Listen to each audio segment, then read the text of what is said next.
Kamundai mano soku kormo mano uklo pherau nai nei mo se brui nei thoma nung no nu ye ai ni ku letre lore ya kamundai mano soku kormo mano uklo pherau nai nei mo se brui nei thoma nung no nu ye ai ni ku letre lore ya nung no nu ye ai ni ku letre lore ya ho ho ho asoma onong le kolu kolu sa o ai ni kolu kolu sa onong le kolu kolu sa de prayo ga kol tang mai mi o ai ni rong bang ti mai yoi ai ni khano khou ti na ha onong le kai ka ti mai yoi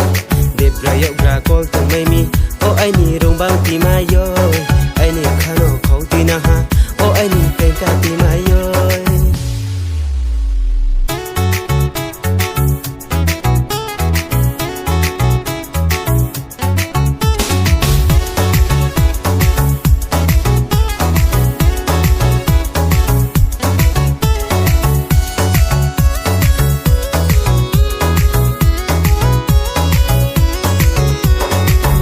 Shomole sahase khudi ang shomole tuya hanise amso shomole sahase khudi ang shomole tuya hanise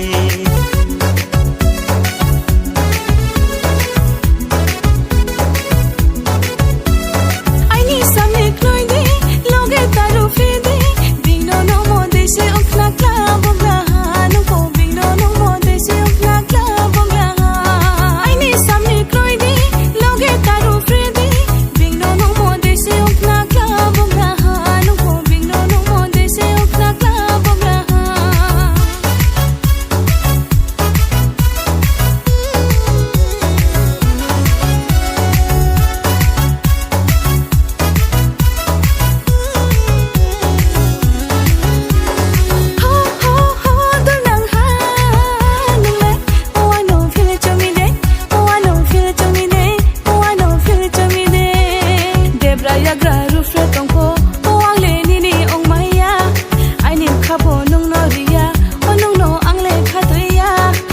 Raya graru fretonko ong le ni ni ong maya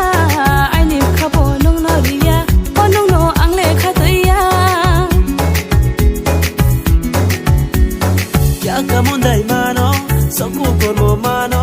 uklo pherau nai nei mo se brui nei thoma nung no nu ye ai ni ku letre lore ya kamundai mano soku kormo mano uklo pherau nai nei mo se brui nei thoma nung no nu ye ai ni ku letre lore ya nung no nu ye ai ni ku letre